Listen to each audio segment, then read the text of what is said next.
Hello students, myself Mamita Behera. I am your SST teacher. Today I am going to teach you the second chapter of Geography inside our Earth.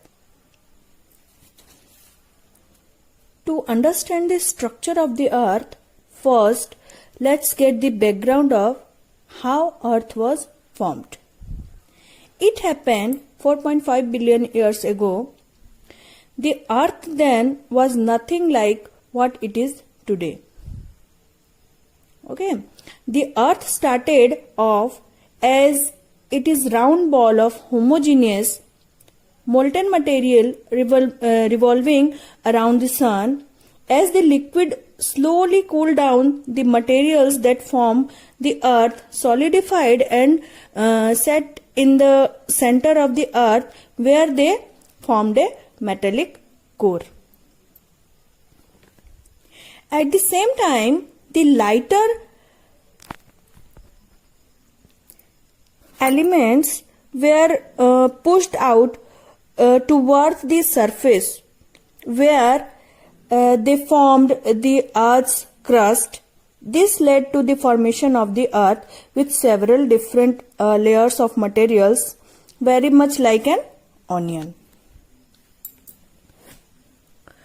These layers are arranged one on top of the other.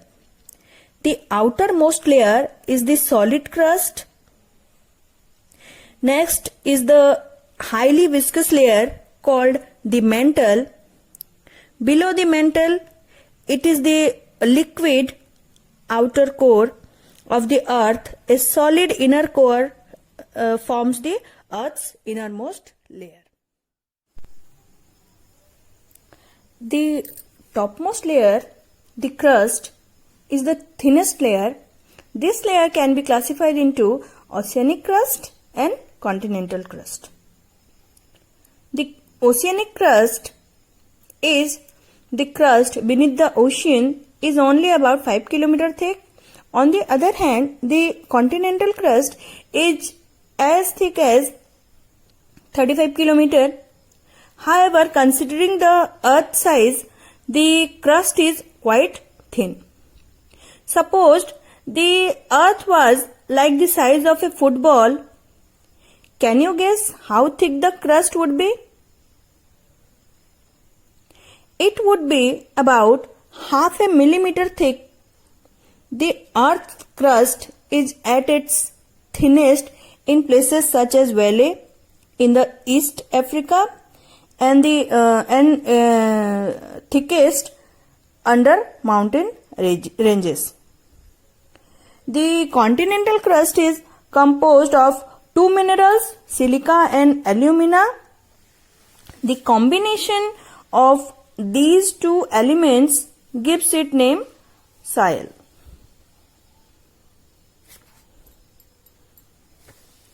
The oceanic crust, on the other hand, is mostly made up of silica and magnesium and is called Syama.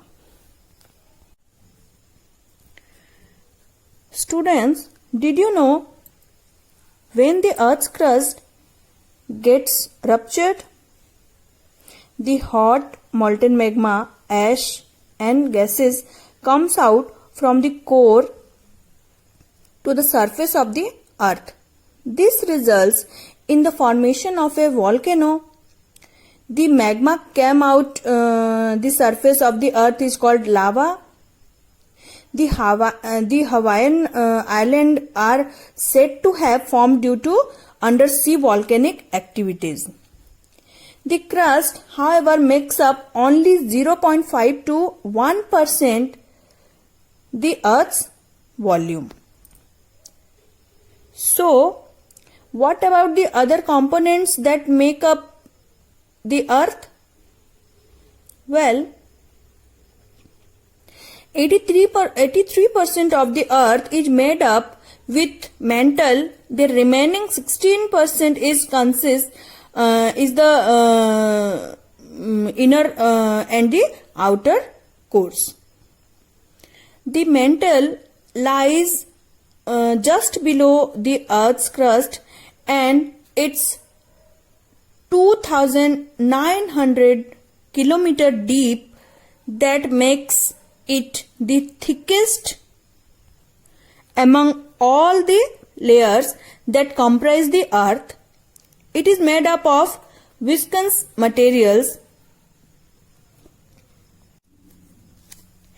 The temperature and the pressure within the mantle are high as it is located below the crust.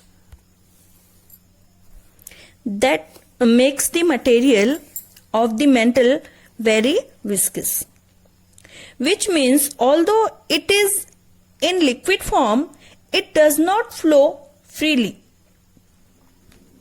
This material inside the mantle is more viscous than tar.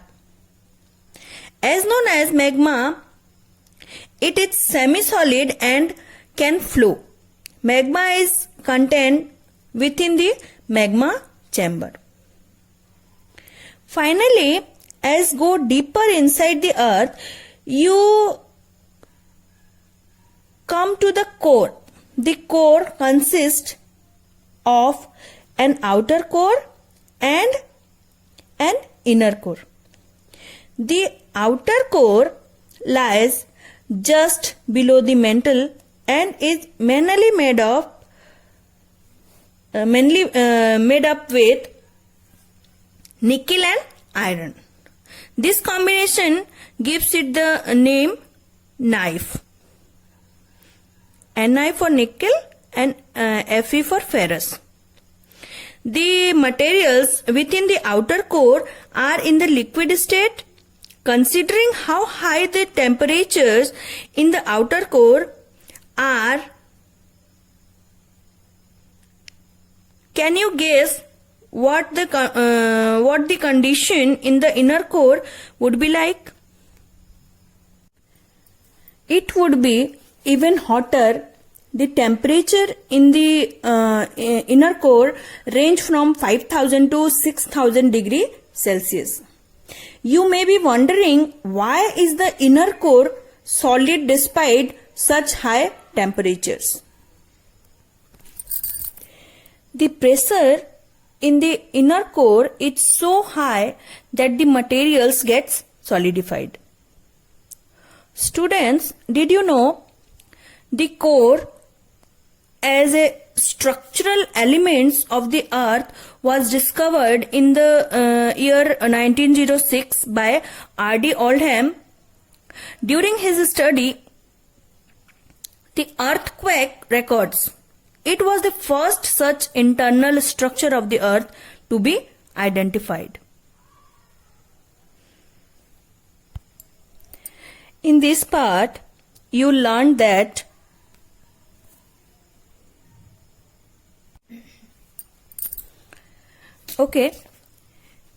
we have talked about the earth and the interior of the earth. Now let's move on to what are rocks and how they are formed. Now, rocks are present on the earth's crust, and in simple terms, if I want to define the rocks, I can say they are natural masses of matter mixed up with the outer crust or the upper crust of the earth.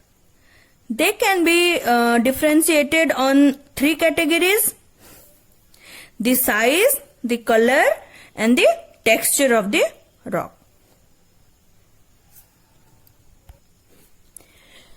Based on these categories, we can define the three primary types of rocks: igneous rock, sedimentary rocks, and metamorphic rocks. We will understand one by one in detail. Now, the first rock is igneous rock. This igneous rock is result of the volcanic activity. So you have volcano that flows out and once this magma which is flowing out solidifies here, it would be known as the igneous rock. These igneous rocks are also known as primary rocks, and again the most important factor here is to understand these igneous rocks could be of two types. They are either intrusive igneous rocks or extrusive igneous rocks. Okay students, that's all for today.